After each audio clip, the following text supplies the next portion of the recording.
You are listening to the APSE Podcast, the Association of People Supporting Employment First, with your host, Chris Davies. Hello, everyone, and welcome back to the Minnesota APSE Podcast. Hard to believe it's March already, and this is episode 3. We are absolutely delighted to have Larissa Beck and Jon Alexander with us here today, and we're going to learn all about them and who they are, and we're going to dive into a very important subject, which is the Taskforce on ending subminimum wage in Minnesota in just a few moments. But as we always want to do, we want to welcome everybody into the APSE room here, and especially anybody that is new. If you're just joining us for the first time, we're so glad you found us. Want to tell you a little bit about APSE, who we are and what we stand for. We are a national membership organization, and we have 40 or so state chapters as well, including one in Minnesota for quite some time now. We're truly the only membership organization that solely advocates for integrated competitive employment, one person, one job at a time. And we do a lot of policy work as well. And I'm very excited to have our guests with us here today that have been doing, so much work over these last year or so on a task force towards ending subminimum wage. And great to have you guys. We got Jon Alexander, who is the CEO with Kaposia, Inc., and we actually work together. So I'm very intertwined with both of these two individuals through work and through pleasure, I would say. Wouldn't you guys? Maybe a little bit, yes. Maybe a little bit. So we have Jon Alexander, and then we have Larissa Beck. Larissa is the Director of Community Living Services for Reach for Resources. So delighted to have you both here today. All right. Before we go any further, we want to make sure and give visual descriptions of ourselves. I am a white male. I am bald, and as I always want to do, I shaved just yesterday before this podcast recording, so I'm very bald, and I have a red beard. Today I'm wearing a blue vest with sort of a speckled dress shirt and blue jeans. I am Larissa Beck. I have long brown curly hair, and I'm wearing some jeans and a black cardigan and somewhat random brown and black shirt. And I'm Jon Alexander, white male, aging, not quite bald, but graying rapidly. I'm wearing a gray sweatshirt and running shoes. Very good. Well, from my perspective, you have an awesome head of hair, Alex. By the way, Jon Alexander goes by Alex, so I'll be referring to him as such throughout the podcast. Correct? Correct. Yes, that's correct. All right. So thank you everybody for those descriptions. All right. Well, let's learn, before we get into the task force, let's just learn a little bit more about both of you, your backgrounds, in this field and what you've been doing, for the task force. So we're going to start with you, Alex.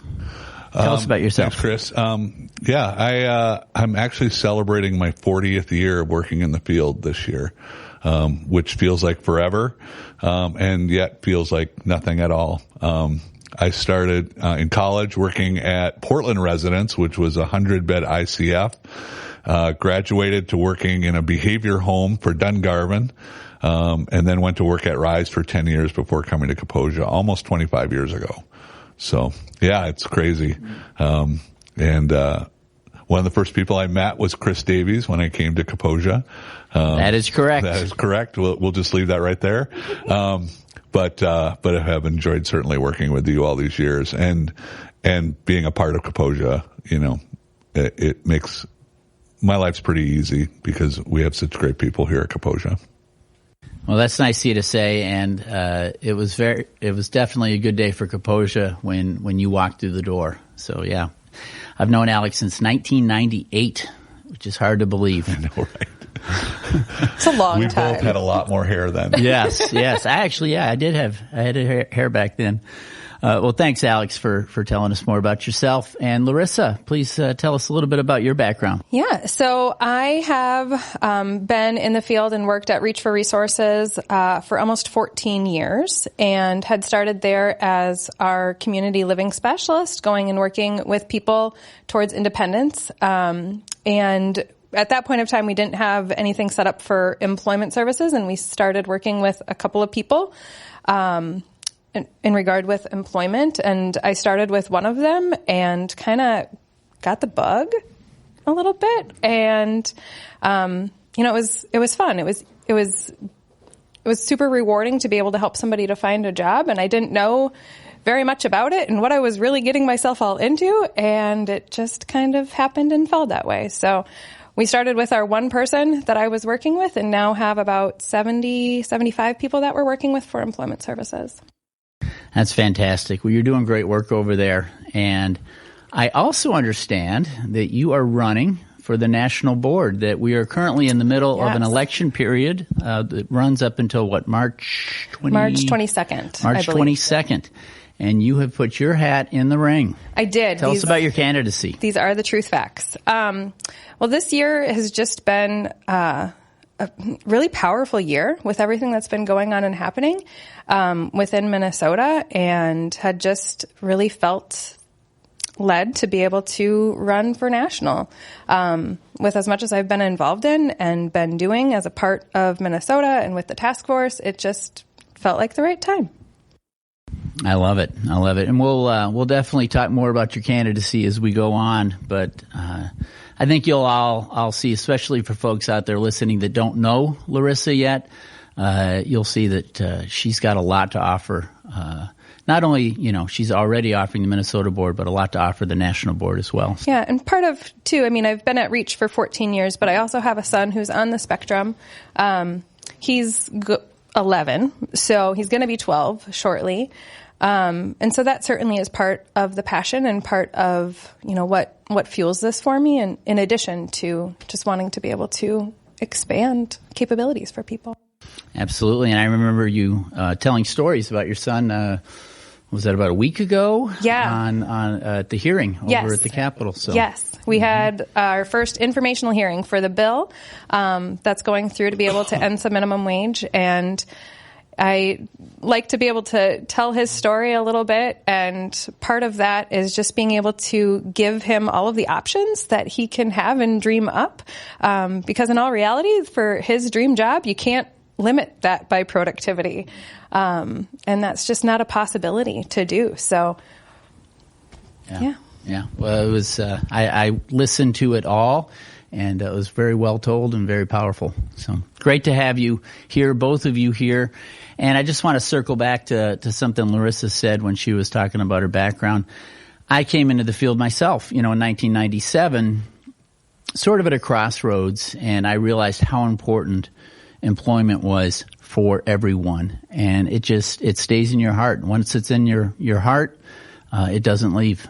So, all right, great stuff. Well, we're going to get into our very important topic today, which again is the Task Force on eliminating subminimum wages in Minnesota. So it's a big deal, and we're very excited to have these two here today to tell us all that they've been up to. So, Larissa, why don't we start with you? Just sort of walk us through. There might be people watching today that have no idea what this task force is. So walk us through it a little bit. So originally this legislation had started back in 2019, 2020 with 4 self-advocates who had really wanted to be able to see subminimum wage end within Minnesota. And currently there is one of them that is still standing who has been one of the co-chairs of the task force, and she is a powerhouse on this subject and really has so much passion around it as well. So it's been amazing to be able to work with her through this and have her as that co-chair. But originally it started with somebody who just wanted to be able to submit a bill to end subminimum wage, and we knew with our state's reliance on these facilities and these programs that we needed to be able to have a plan to be able to work through how we were going to do that and how we were going to be able to make sure that each person really has a place to be able to go to that they feel valued and enjoy being able to participate at. So the state had put together and formed a task force to be able to create this plan to be able to end subminimum wage by August of 2025. And that is now what we've delivered. There were 4 different work groups that were a part of the task force, and somehow I ended up being on all 4 of the work groups. I don't know how that happened. Well, we're not surprised. But it did. And so we've covered a lot of the different topics that we really need to be able to focus on as a state to be able to move this forward. Fantastic. Alex, do you have anything you'd like to add? No. You can name Jillian Nelson. Yeah. You guys just did a podcast with her not too long ago, and yes, she's a mover and a shaker and a joy to work with. It's fun just to watch her go to work. And as she will often say, she was a candidate for subminimum wage work until her work at Awesome. They customized a job for her that utilizes all of her strengths. And her speech was incredible at the hearing. It's one of the best I've ever heard. So, and that means a lot after 40 years, so. Yeah, I would agree. I watched that as well. And, you talk about somebody that was born to do what she was doing. It was truly in their element. She is so strong at delivering that message, and I was very impressed and just proud that we had her on a podcast and that I know her. The work that she's doing is amazing. So yeah, Jillian, if you're listening, keep it up. You're awesome. I was just going to add that the task force finished their work recently, and all their recommendations came out, and they're out there. It's right here on the table. It's only that long, so 168 pages. A quick read. You can skim through parts of it. The recommendations are up front, and so you can really get to that. And it's a really well thought out plan. I actually was part of several of the at least 2 of the work groups, I think, and most recently joined the task force right after they finished all their work. So, it doesn't get much better than that. Well done. Yeah, perfect timing for that. One of the individuals had to drop out, and so I'm replacing her. They have another year's worth of work to do in terms of implementing the recommendations, looking at the legislation that's coming out, et cetera. So. Yeah, walk us through some of these recommendations. Let's start with sort of the transition plan part of it. Yep. So what the task force did is we really separated out these recommendations into 2 separate groups. One is what we're calling the transition plan, which is the first 5 of the recommendations. The first recommendation is, of course, ending subminimum wage. And the plan is to be able to do that by August 2025. And then the other things that are included within that transition plan are being able to do some additional training for providers who want some extra help and assistance through those MTI grants, which Danielle and Don Lavin were on the last podcast here a couple weeks ago. Yeah. And currently they're working with 8 different organizations within Minnesota, but being able to expand that out and work with other providers who want to be able to do that with them. Another piece is being able to provide education to individual practitioners and getting people some additional training on customized employment and how to do that well. Because we know that training really does make a huge difference in being able to have those outcomes to be able to move things forward for people.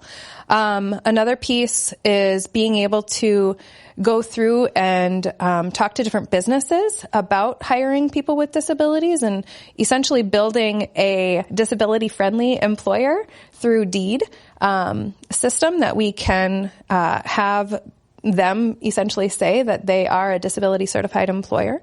And then the last one in there, oh man. You know them better than me. I know, is there's two things with businesses. One is doing the certification and one is the education. Oh, and then the other one is just more of a campaign to be able to talk about why it's a good thing to be able to hire people with disabilities. Sure. More public that way. Okay. All right, good. And anything more you can tell us about like system improvements and system change? So that's really built into the last 15 of those recommendations. Which are right about here. Yep. I think those start on page 40-ish, if I'm not mistaken. But they are more of all of those different things that we need to be able to do to improve the system. So it's rate improvements to be able to expand the usage for our employment services, better communication for the E1MN system, so it's more coordinated from the Department of Education, Department of Human Services, and then with VR services as well. A lot of it is case management education that really is so needed and so necessary across the state. Another piece of that is the just information that's on DB 101 and Disability Hub, and really being able to expand that out, expanding informed choice, and really having some good conversations with each person as they hit different milestones that they would have within their transition program and at every annual meeting that each person has as well. Yeah, there's so much in here that is so good and so helpful that if we as a state can actually go through and adopt some of these things, there would be some real significant changes for the people that we work with. And I'll just add one last one, is that there is a recommendation around improving day services, because I think one of the concerns and one of the comments that's being made a lot is, well, day services will just go away and people will be forced to sit at home. And no one wants that. That recommendation has been around for a long time to make sure that people still have meaningful options when they don't choose employment, or maybe employment services aren't as available as we would like them yet. And so we really want to make sure that we're strengthening those programs, not weakening those programs. So people will still have choices. They can still choose not to work, but we want to make sure that those are meaningful options for them. Yeah. Another one of the big things in the first 5 was the data system that we can actually use and have good information around as well. Because that's one of the things that the state really lacks, is being able to have good information about how many people are in subminimum wage roles, how much money they're making, how many hours a week they're working in that, how many hours a week they're in day services. And we know that there's more outcomes around that than just how many hours a week a person is working or how much they're making. We want to be able to really make sure that people have good, happy, stable lives.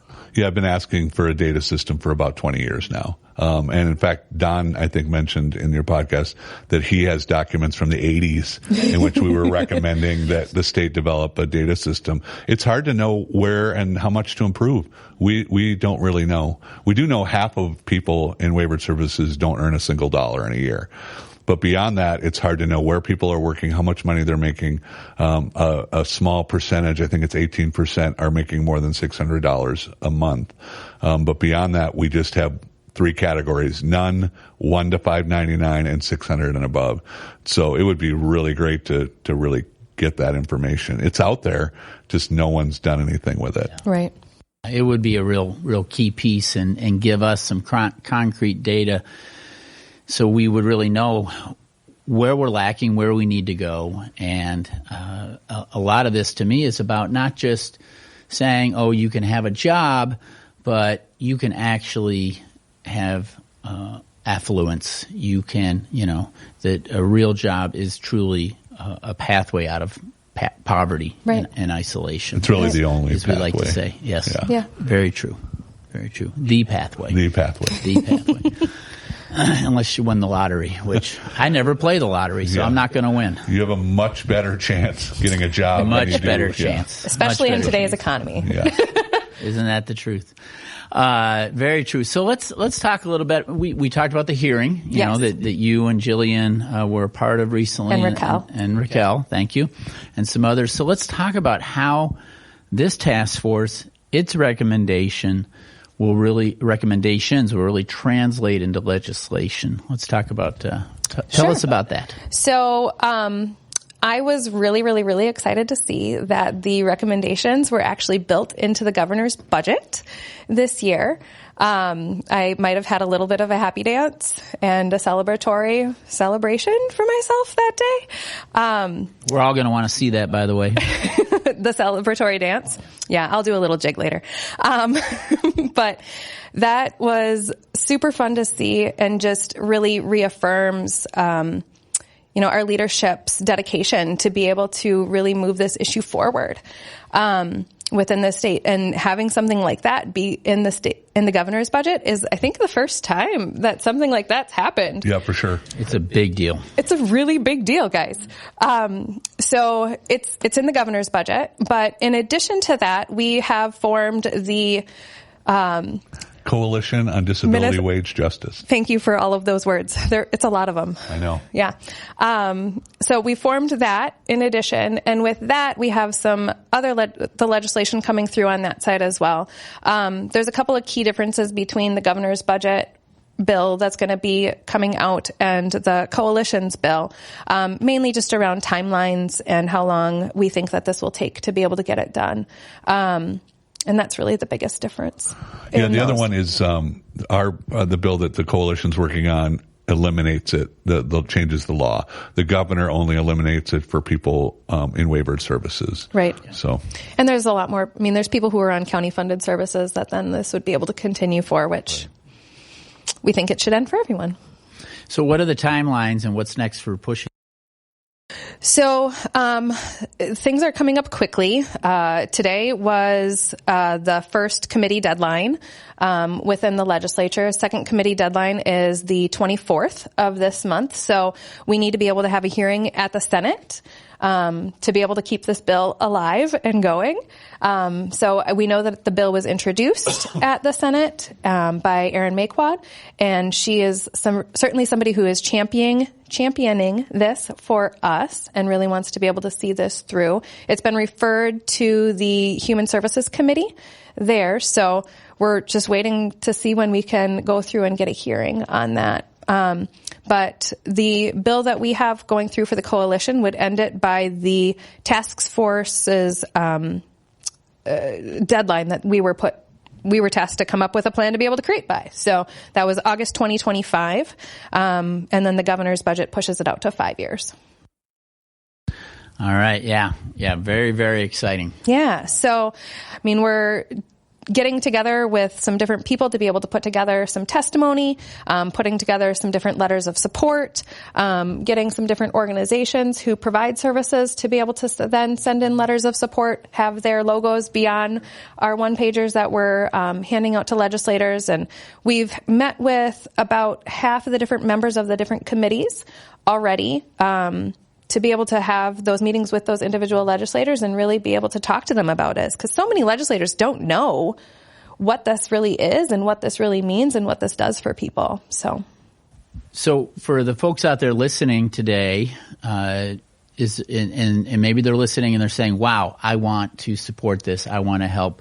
Are there some concrete action steps they can take? Yeah, they can contact their legislators, whether that be in an email, setting up a meeting with them, and really just go and talk to them. Tell them that you feel strongly about wanting to be able to end some minimum wages for people with disabilities, and we can certainly get you the bill numbers, but if you tell them that, they certainly will know what bill they're talking about and want to be able to move it forward. And it's a really important thing to be able to get more legislators on board with this and just inform them so that they can continue to push their party to be able to be in alignment around this as well.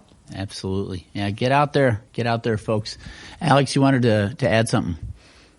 Oh, I thought you did. I saw you nodding. Okay. Alex is good, for the record. All right. Well, yeah, this is exciting, and I do remember the bill number in the hearing. I mean, I don't remember the number, but I remember them referring to it as the number. Yeah. But I think you're absolutely right. I think if you contact your legislature through email, phone message, whatever it is, and you talk about the bill to end subminimum wage, they're going to know what you're talking about. Yeah. So we've had a presence up there. That's for sure. Absolutely. No, there's a real groundswell here that we've never seen before. I mean, this is really years of work. in the making, Right. and it feels like we're really on the precipice here. Yeah, I will add something.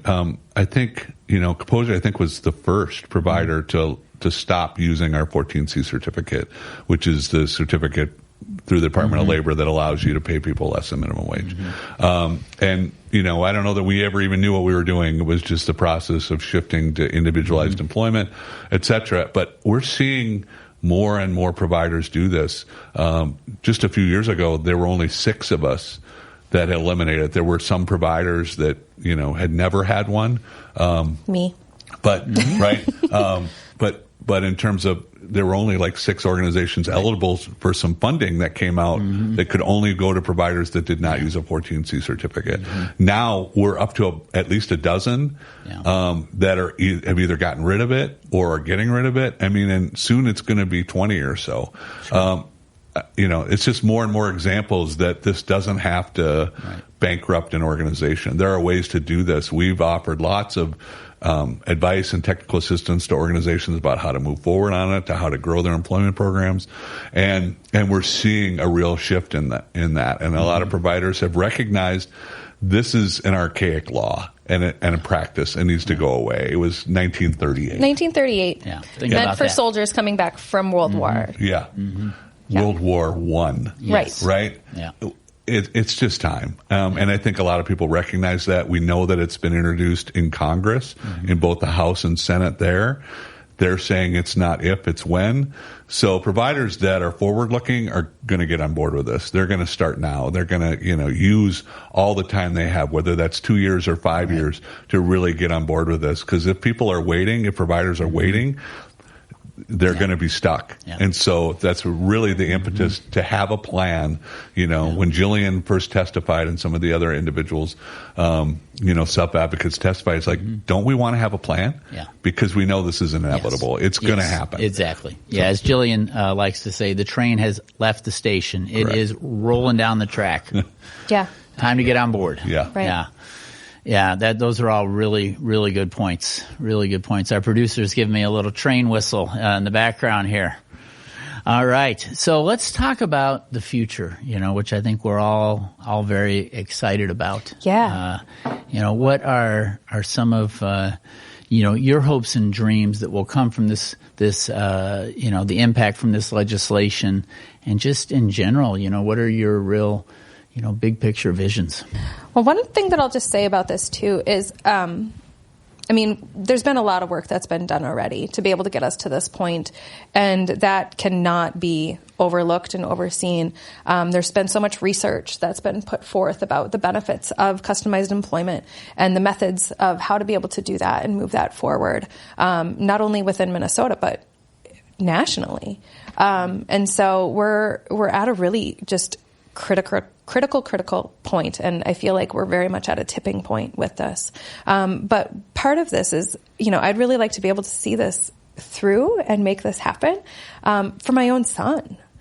I don't want him to be able to grow up in a world that subminimum wage exists and where people are viewed as less than just because of the fact that they have a disability, and then they're able to get paid as less than for that. So for me, it's really personal. And I just want to be able to make sure that I'm seeing that through for him, but also for other people just in general. I'm a very macro level person, and what can we do to be able to make the biggest change for the most people possible? And this is it. This is it. This is what has the biggest impact. Yeah, it really sets a new standard of expectation for all people. Yeah, and it's fascinating to watch people that are opposed to this continue to argue, well, some people like Jillian, well, they can have a job. But here's this person. And in our field, we often use the term, they're really, really disabled. They're not just really disabled or just disabled. They're really, really, I guess it's okay to discriminate against that person because they're really, really discriminating. And where's the line? Where do we say, it's okay for you to get a job and get paid, but this person just doesn't deserve the same rights as everyone else? That's fascinating. It's disturbing that people could even make that argument. Right. and that people might buy into that, and then call it choice. It's like, no, this is civil rights issue. It's not about providers' practices. It's not about any of that. Either you're choosing to say people with disabilities have value and should be treated with dignity and respect, or you're saying no, they're less than. That, you know, some people it's okay, but others aren't. I mean, really, that's the argument, and I'm just like, it's 2023. Come on, guys. You know. Well, and what surprises me most about it is it's parents saying that about their own children a lot of times. Yeah. To be able to keep them in the different places that they're at that are doing this work. And so I had a conversation with a parent last week about this, and this was a parent who had their son in a subminimum wage role and in a subminimum wage organization, and he viewed it as a possibility for him to be able to get out into the world. And, you know, the simple question that I came down to asking him is, did your son ever get asked if he wanted to make more money? Mm-hmm. And he was like, oh, of course the answer is yes. Mm-hmm. But he never asked him. Right. Right. And so asking those questions and really, you know, being able to then go through that discovery process with each person to be able to find out where their passions are, where their skills are, who they know, and how they can connect that then to employment is a really important piece that a lot of times just people haven't had the capability to do or didn't even know exists. I just got back from Indiana last night. Yes. I was at the Indiana APSI conference and speaking there, and one of the questions we were asked is, you know, what about parents? And certainly there are some parents that, you know, have a harder time with the whole process, can be an obstacle sometimes to their children being a success. But what I also pointed out is they've been beat down for so long by the system that says, your child's not capable, here's your child's deficiencies, all the other things that get people eligible for services, that after a while you start believing it. You start believing the lies that, oh, well, you know, your child could never have a competitive job, without thinking about the fact that what that means is it's working for a business for the same wages as everybody else doing that same job. It doesn't mean somebody has to work 40 hours a week. They could work 1 hour a week and have a competitive job. Right. It's whatever works for that person, whatever their skills, interests. Sure. You know, for some people, working an hour a day is a lot. Mm-hmm. And for some people, not so much.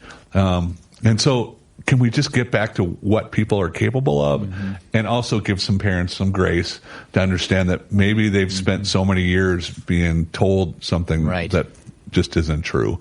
You know, and people are going to say, Alexander says everybody can work. Well, I don't know if everybody can work or not, but I'm not going to choose the line. If somebody says they want to, then we're going to try and help them find a job, you know, and it might be more difficult for some people than others, but we've seen time and time again that when people are given the opportunity, they shine, you know, and when they don't, we see things like, you know, early in my career when we worked with people with challenging behaviors, you know, they don't like what they're doing and they're going to tell you one way or another. Sometimes that's throwing the work in your face. Yeah. Sometimes that's whacking you with a hard lunchbox. Both of these have happened to me in my career. But let's get to something. Let's ask the questions, you know. It doesn't hurt anything to ask, would you like to have a job in the community? Would you like to make more money? These are not bad things. These are good things. But some folks are feeling like that's forced upon us by these rules. It's like, no, let's just for once have an acronym that starts with the letter E that stands for employment, instead of having it be the last letter in a series of, you know, choices that people might have. After 40 years, it's kind of just all I really want. Yeah. So presumed competence. Presumed competence. Yeah, I mean, that's why we have employment first legislation that passed that says employment is the first and preferred option. Yeah.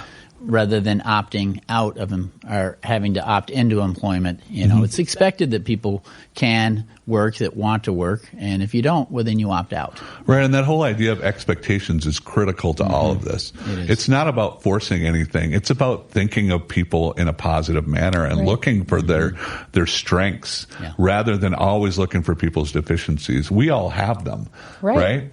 So, you know, we have overcome a lot of them to move on in our lives and our careers, and sometimes just getting to work, you know. Not yelling at the car in front of me is a really important deficiency that I need to overcome, right? But that doesn't mean I can't work each day because I don't have that. And too often we've set this specific set of standards that people need to meet that nobody meets in their daily life. But we've decided that these are the things that people with disabilities have to overcome to be able to have a competitive job. No, they don't. We can find them something, and we're seeing it every day. We've never seen the massive growth that we're seeing over the last 2 years. Who thought a pandemic would drive this important change for people with disabilities in terms of opportunities for employment? We all have different things that are accommodations in our jobs. We just don't call them accommodations unless you're a person with a disability. Yeah, that's exactly right. Yeah, one of the mantras in customized employment and sort of the beginnings of helping people with disabilities find work was Try Another Way, by Mark Gold, right? That was Mark Gold. Yep. And the pandemic forced all of us, Kevin Kling pointed this out in the last podcast, forced all of us to try another way, and is driving innovation, creativity, and just, speaking for our company, we're helping people find more jobs than we ever have before. Yeah. One of the other things that I would just point out, too, with what you were talking about with the parents and all of the different documentation and all of the different paperwork and all of the different psych evals, right, that people have to be able to get the services that they need. One of my favorite things to be able to do is to prove those wrong. I love proving them wrong. And watching people get jobs, watching people live independently, watching people manage their own checkbooks. It's so much fun. Yeah, we've had a number of people referred to us over the years that somewhere in their paperwork it says couldn't possibly work. Yep. And then we find them a job. So, yeah, I feel the same way. It's amazing. Absolutely. Well, it's been so wonderful having you both here. We could talk literally for hours. Yes. And even though our conversation, at least on this podcast, is about to come to a close, the conversation and the journey is not over, and it's a continuum that will always be there. I just want to thank you both. Do you have any closing words before we start to wrap it up? Well, I'll just say, as someone who was on the national board, vote for Larissa. If you have an organization, you have 8 votes. Use them all. 8 to 12. Make sure you have people voting early and often so that we can make sure we get some representation from Minnesota. It's been too long since we've had a national board member from Minnesota. Yeah, so. I echo those comments. And if you're listening today and you're a voting member, please vote for Larissa. If you're not a member and you'd like to become one, we would absolutely love that. Go on to apse.org and become a member. Because as Bill Mills likes to say, we're all smarter together, and we need everyone. Everybody means everybody. I will just say this: I know Larissa, and I know her well. So I've said that we're not only friends, but we're also colleagues in this movement. But if I just met you, or if I was out there listening and I didn't know you, I would say to myself, I'm going to vote for this person. And there's no doubt in my mind. So thank you. Did you have any closing comments? I'm just constantly astounded by everything that's happened to be able to get us to this point. And it's just so cool to be at this juncture and really be able to just watch all of this happen and unfold. And I'm just thrilled to be able to be here and be a part of it and really working to be able to move this forward. So, well, we are thrilled that you're thrilled and that you are a part of it, and for all of your work, and you as well, Alex. So, Larissa Beck, Jon Alexander, aka Alex, thank you so much. Yeah, thank you, Chris. Absolutely, it's been a real pleasure. And if you're out there, listening, thank you for joining us today. Please, spread the word about the Minnesota APSE podcast. We're building a listener base more and more every day. So please feel free to share it with your friends. And by all means, if you believe it, you can achieve it.